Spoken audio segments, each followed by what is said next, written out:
திருவேற்காடு அம்மன் கோயில் கிட்ட பார்த்தீங்கன்னா ஒரு மாலை கடை இருக்குது. அந்த மாலை கடைக்கு எதிர்க்க நிறைய அந்த விளையாட்டு பொருட்கள்லாம் விற்கிற கடை ஒன்று இருக்குது. இந்த கடையில் நான் ரொம்ப வருஷம் எதிர்பார்த்து கிடைக்காத ஒரு பொருள் எனக்கு கிடச்சிச்சு. அது என்னன்றதை வீடியோவோட எண்டில் சொல்கிறேன். 90s கிட்ஸ் யாராவது இருந்தீங்கன்னா இந்த வீடியோக்கு ஒரு அட்டெண்டன்ஸ் போட்டுருங்க. ஏன்னா நம்ம அந்த பீரியடில் வச்சு விளையாட எல்லா விதமான டாய்ஸுமே இந்த இடத்துல இருக்குது.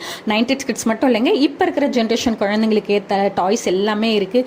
அந்த பப்பி ஹவுஸு, அதுக்கப்புறம் அந்த மினியேச்சர் பீரோ, அது மாதிரி நிறைய ஐட்டம்ஸ் இருக்குது. இந்த பம்பு, தண்ணி அடிக்கிற பம்ப் செட், சில்வர்லேயே குட்டி குட்டி மினியேச்சர் ஐட்டம்ஸ், இது மாதிரி எல்லாமே இருக்குது. பீங்கான் ஐட்டம்ஸ் நிறையா இருக்குது. உண்டியல் ஐட்டம்ஸ்லாம் நிறையா இருக்குது. இதெல்லாம் நிறையா இருக்குது. வீடியோ பார்த்துட்டே வாங்க. நான் ஒரு சின்ன விஷயத்த உங்ககிட்ட ஷேர் பண்ணிக்கிறேன். நம்ம ஒரு சின்ன வயசில் ரொம்ப ரொம்ப ஒரு பொருள் ஆசைப்பட்டு அது கிடைக்காத போது பெரிய வயசில் நம்ம எப்படி ஆசைப்பட்டோமோ அப்படி கிடைச்சாதாங்க அந்த ஒரு சந்தோஷமே கிடைக்கும். அஜித் சார் கூட ஒரு படத்தில் சொல்வார், அவங்களோட சிஸ்டர் வந்து சின்ன வயசில் இந்த பட்டு பாவாடை, அப்புறம் இந்த கொலுசு, இது மாதிரிலாம் ஆசைப்படுவாங்க. அப்போ அவங்களால வாங்க முடியாமல் இருக்கும். பெரியவங்களாம் ஆனதுக்கப்புறமா அதே மாதிரி சின்ன கொலுசு, அதே மாதிரி குட்டி பட்டு பாவாடை செட்டு வாங்கி கொடுப்பாரு. அந்த தங்கச்சி ஏன் நான் பெரியவளாயிட்டேன், இப்போ ஏன் இப்படி வாங்கி கொடுக்குறேன்னு கேட்கும்போது, நீ சின்ன வயசில் ஆசைப்பட்டது அது ஆசையாக மட்டும் போயிடக்கூடாது, அது நிறைவேறணுன்றதுக்காக தான் அப்போ நீ எப்படி ஆசைப்பட்டியோ அதே மாதிரி இப்போ வாங்கி கொடுக்குறேன் அப்படின்னுவாரு.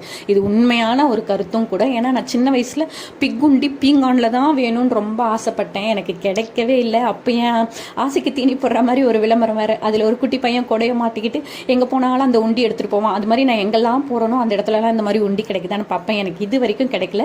இந்த ரோஸ் கலர் உண்டி தான் நான் ரொம்ப ஆசைப்பட்டது. எனக்கு இப்போ கிடச்சிருச்சு. அதுவும் என் குழந்தை கையால் வாங்கினது எனக்கு ரொம்ப ஹாப்பியாக இருக்குது. ஃபைனலி இந்த ஷாப்பிங்கில் யார் ஹாப்பியோ இல்லையோ, ஹேமா ஹாப்பியானாச்சு. எனக்கு இந்த வீடியோ ஷேர் பண்ணிக்கிட்டதில் ரொம்ப ஹாப்பி. தேங்க்ஸ் ஃபார் வாட்சிங்.